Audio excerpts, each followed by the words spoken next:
एक फैमिली या एक पर्सन कितना गोल्ड कैरी कर सकता है अपने पास?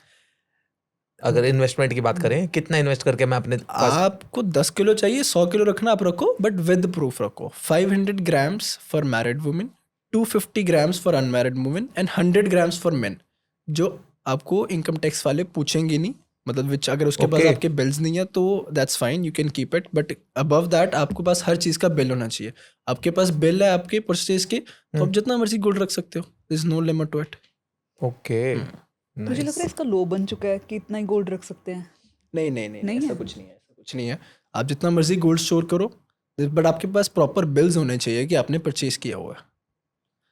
अनअकाउंटेड विदाउट बिल सिर्फ 500 ग्राम, जैसे आपको मैंने बोला for married and 250 for unmarried and 100 grams for okay. Man. हाँ, फॉर एग्जाम्पल इसको जैसे विदाउट बिल है अगर, तो उसको जैसे ले तो लिया, लेना तो शायद इजी है ना, उसको बेचना भी इजी है?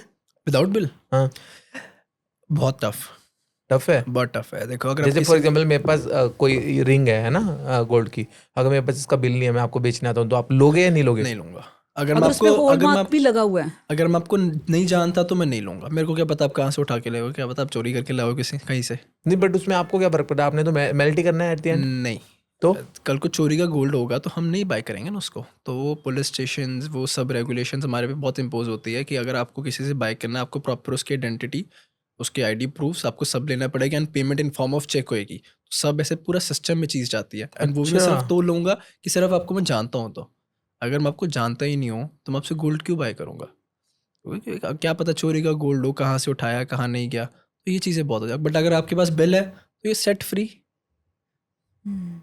फॉर एग्जाम्पल एक और भी चीज़ मेरे माइंड में आ गई। अब मैंने आज 10 लाख रुपए इन्वेस्ट किए गोल्ड के अंदर, वो साल बाद मेरे 20 लाख हो जाते हैं, जो मेरे को वो 10 लाख रुपए का प्रॉफिट हुआ, उस पर मुझे कुछ पे करना पड़ेगा अगर मैं उस गोल्ड को वापस सेल आउट कर रहा हूँ? देखो टैक्सेशन सिस्टम तो आपको पे करना ही पड़ेगा। ओके, टैक्स तो आपको पे करना ही वो पड़ेगा। अंडर टैक्स ही आएगा वो हाँ, चीज़ वो तो भी? अंडर टैक्स ही आएगी। आपकी इन्वेस्टमेंट है वो तो अंडर टैक्स ही आएगी, ये ओके। तो आपको करना ही पड़ेगा।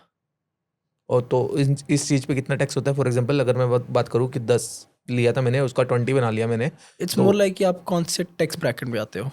अच्छा, ये नॉर्मल जो टैक्स ब्रैकेट चलते हैं एक बंदे चलते के, हैं उसी पे वैसे चलेगा? वैसे भी चलता है। तो मतलब ये 10 लाख का प्रॉफिट बुक हुआ है, तो 10 लाख के प्रॉफिट के ऊपर पर अगर आपके आप टैक्सेशन 10% में आ रहे, 20% में आ रहे, तो उस 30% में आ अकॉर्डिंग रहे, आपके तो इन्वेस्टमेंट्स स्लैब पे में जाएगा ही हाँ जाएगा। हाँ हाँ ओके, एग्जैक्टली।